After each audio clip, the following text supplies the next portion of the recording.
Hey, Joah. Nice to meet you. How are you? Good, Mike. How are you? Yeah, very good. Where are you today? Whereabouts? I'm in Lisbon today. Very good. What's the weather like where you are? Decided to quarantine where people vacation. Good idea. Yeah, just for people watching and listening, just a bit about yourself, just like who you are and your background. Yeah, been in marketing forever. Um, in the early 2000s, winded up helping create the strategy for Dove Real Beauty. After that, I've been consulting for Fortune 50 companies around the world. And as of a little while ago, joined Bera because it was kind of the holy grail of what I've been looking for forever. Um, for years, I've been trying to match. I came from the financial world and then went into marketing, so I just like the whole psychology of it. Yep. And the one thing that would happen is we'd have these great results, and unless the CEO really liked me or a CMO, they'd always say, "Oh, but yeah, we increased revenue a lot, but it can't be because of what we did here because, we're not getting the GPRs that we need to get it or the NPS Yeah. score or enough social interaction." And I'm like, "Look, I've done this over and over and over, and you're resonating more." And finally, with Bera, they were able to put the math, the science, and the financial income all together and prove what I've been doing for years. So I had to join them. And I think it's an amazing. Normally we don't talk about individual kind of like service offerings, but I think this is an amazing offering. Just talk about kind of we've got a couple of questions just to kind of talk through and discuss. So one of the things that intrigued me was, with respect to brand building and brand value and brand equity, what do you mean when you say purpose drives long-term brand equity? What does that mean? Yeah, I mean, it's almost a twofold answer, right?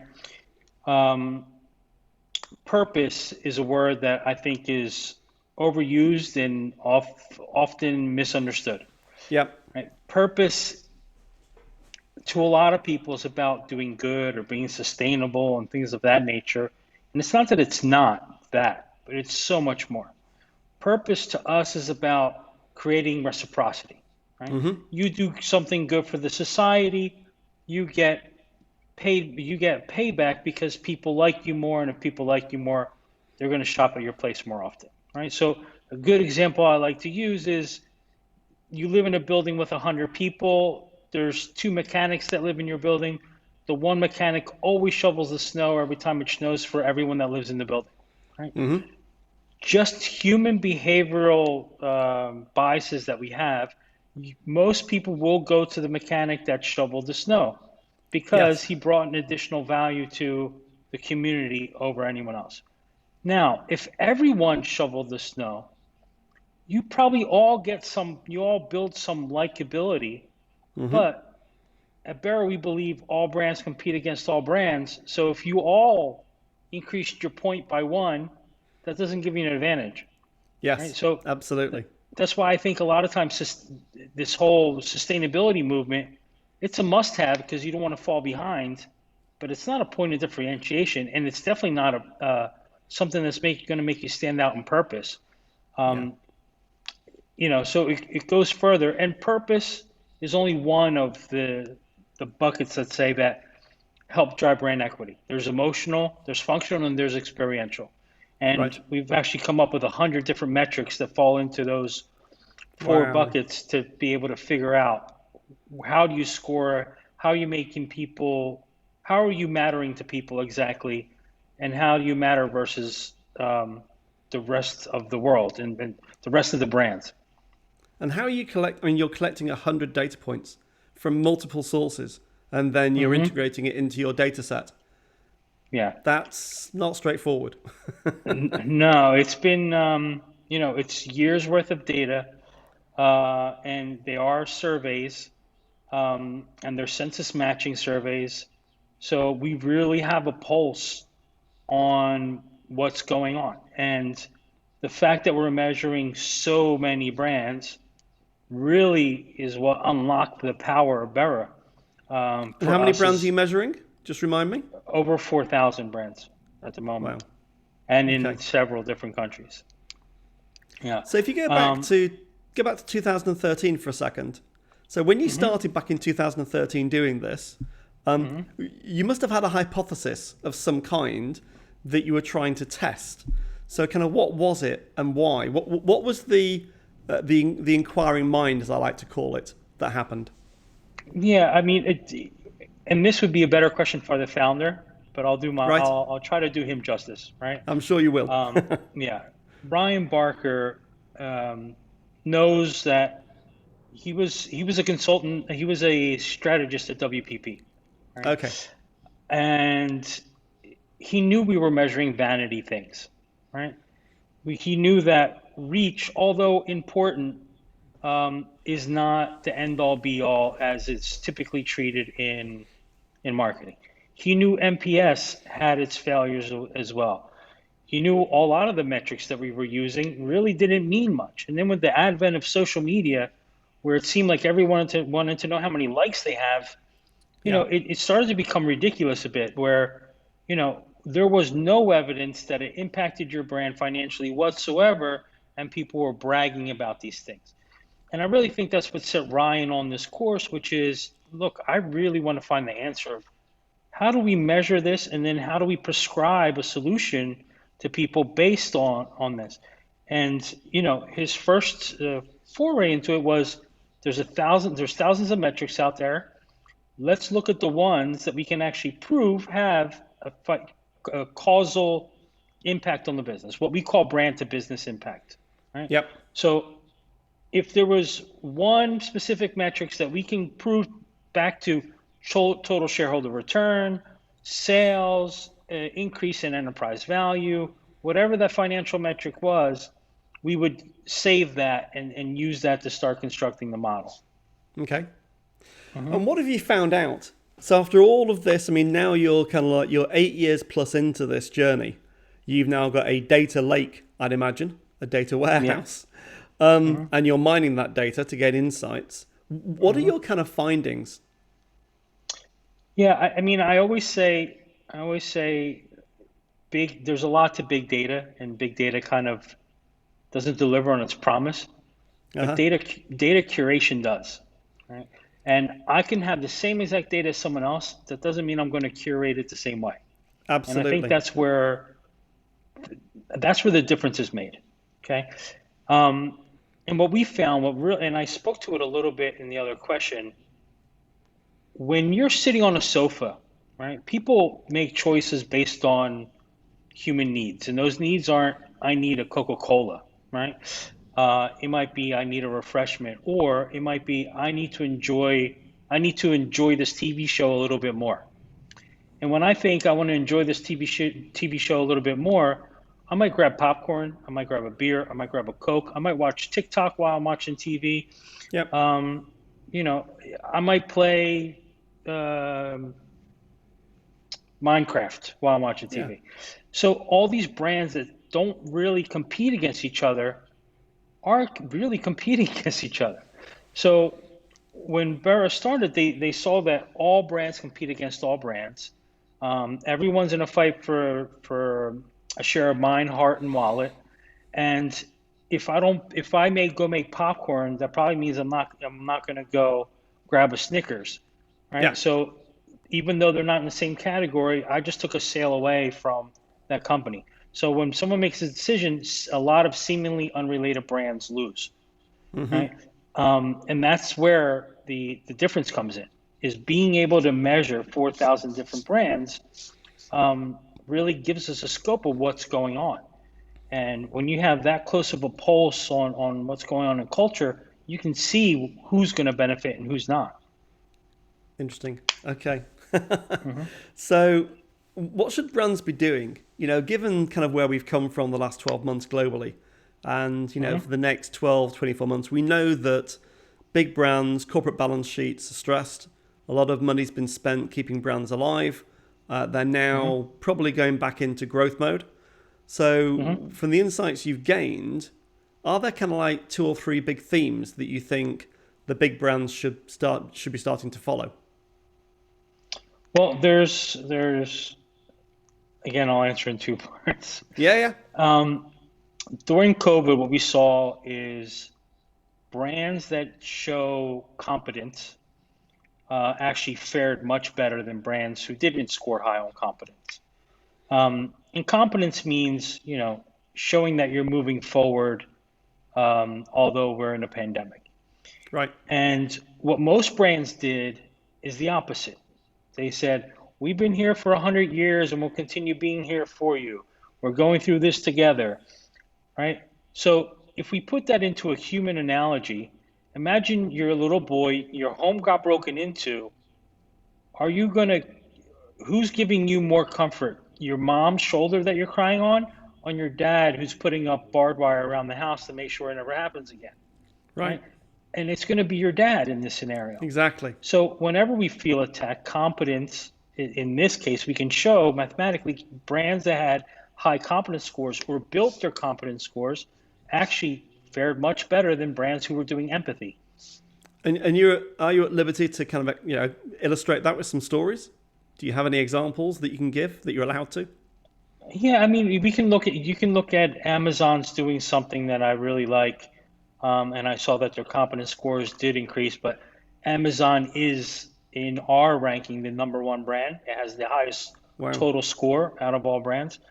Um, but Amazon has an ad that's running that shows an airplane that they bought, and then it says, "We've been delivering food. We've been making sure food gets to people that needed something of that sort." Uh huh. And that's very much a demonstration of competence, right? Yeah. Is we're helping the world move forward.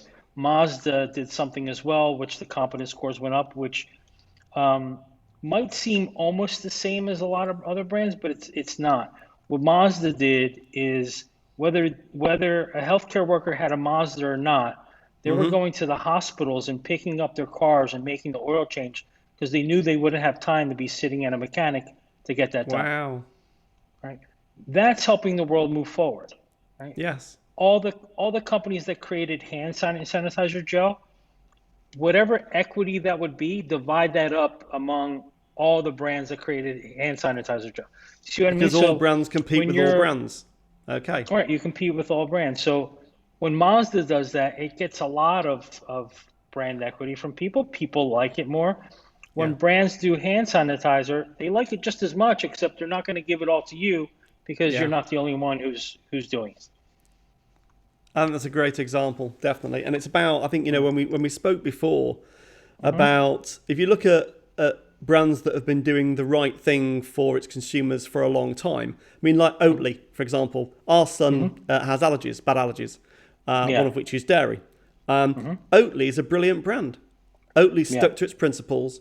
It's stuck to its brand identity, and it's Mm-hmm. delivered, dairy-free product that our son loves, Mm-hmm. and it sticks by its values.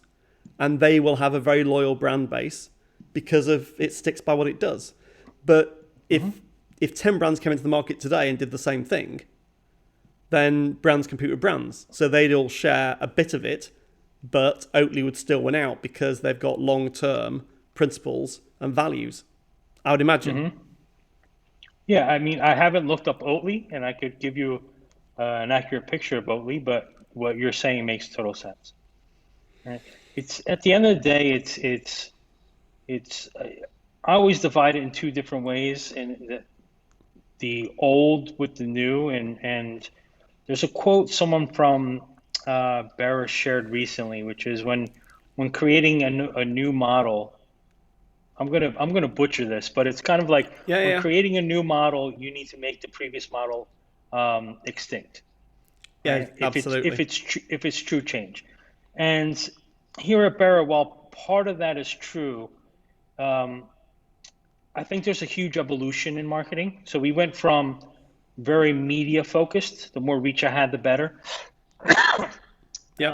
And then MMM came in, marketing mix modeling, and they were able to tell you for every dollar invested in TV, gave you four back, or for Yeah. every $1.50 in print, you're going to get two back. So they'll analyze and model what the result will be. Well, now we're partnering Omnicom has become a client of ours. They've been Wow. able to prove out our data and say, look, this actually does prove brand equity and how much brand equity increases or the probability of it increasing. So that becomes predictive. So now you can predict how much you invest in TV, what your result will be. But now also, if I become more exciting, what does that mean in dollars to me? Yeah. You can do that now, and that's really exciting. And I think we're on the forefront of a real change in marketing when that starts to take place. I mean, that was, as you say, the holy grail. I mean, for Yeah, years and years and years, because you yeah, couldn't work out the return from different channels. and you know what, Mike? It's been promised so many times, Yeah. and I've heard it so many times. It took me 6 months to join Bearer. I really had to do my due diligence because I just heard it over and over Yeah. and Yeah. over. Yeah. And the difference for me was Wall Street firms analyzed it and verified it. We have a very large financial client who had their own modeling department who verified it. And we have almost every top marketing mix modeling firm has had it and verified it. So for the first time, truly, this really does predict the financial output based on increasing brand equity. And that's your point of difference, because the next question was, so Hmm. how are you different? But what you're saying is the way the model's been constructed and the way that Yeah, you correlate the data. it's an absolute game changer. I know that plenty of people still don't have marketing mix modeling. Anyone who does swears by it. Mm-hmm. Anyone once they get it are probably like want to kick themselves in the ass for not doing it sooner. Yeah. And Bera is the same thing. Once they get Bera, it there's so many benefits to it because there's a framework to it. Yeah. So you speed up your staff in terms of marketing knowledge because you could just follow the process. You reduce friction between silos because you have sales that says, "Oh, marketing is not helping," and it always happens. Marketeers think they're better salesmen, and Correct. salesmen think they're better marketeers. Always. Always, Always. right? It increases cooperation with the CFO because now the CFO can make decision based on numbers and not opinions. Yes. Um, One of my big pet peeves are the efficiency awards because over and over and over, you look at efficiency awards that say, oh, look, this charity just won an efficiency award. Well, the Right. charity's purpose was not to raise money, was not to do anything. So the only thing that was efficient is it got a lot of free media. And Yeah. that's typically what an efficiency award is. And guess what? The CFO will look at that and say, great, we had the most reach out of any campaign ever. We had 100% increase in sales for a month, but where are we now? Like we're So back to where we were. you get these peaks. I mean, very interestingly, I think Hmm. podcasts as a topic. I have a podcast that I do with a friend of mine. If you look at there are peaks. So every time we release an episode, you get a peak, you get a peak, you get a peak. Yeah. But if you look at where's the long-term value creation, it's quite hard to see how. Apparently, I was talking to a guy yesterday at David Blaine David Bain, and he was saying podcasts have doubled in the last 12 months. Like the number of podcasts available have doubled in the last 12 months. It's gone from like Yeah. 800,000 to like 1.6 million. Well, brands compete with brands, podcasts compete with podcasts. They aren't Yeah. all going to win. Yeah. So how do you make yourself stand out? Yeah, I and mean, it's a very most interesting people will, question. most people will look at, oh, here's all the marketing podcasts, Yeah. but that's not how we listen to podcasts. It's No. I have X amount of hours in my day to listen to a podcast, and it's probably not an hour in my day. It's probably a few minutes in my day, Yeah. and I'm gonna listen to the ones I like, and I go to. Yeah, so I think this, the idea of like brands competing with brands, I think is really important. I think this purpose idea. So I listened to a guy called Pat Flynn, have done for years as a podcast, and he's stuck to his purpose. His purpose about serving creators, online creators, and helping them become better creators and building better businesses. And he's been doing it for 15 years, and he's not changed Yeah. his tune.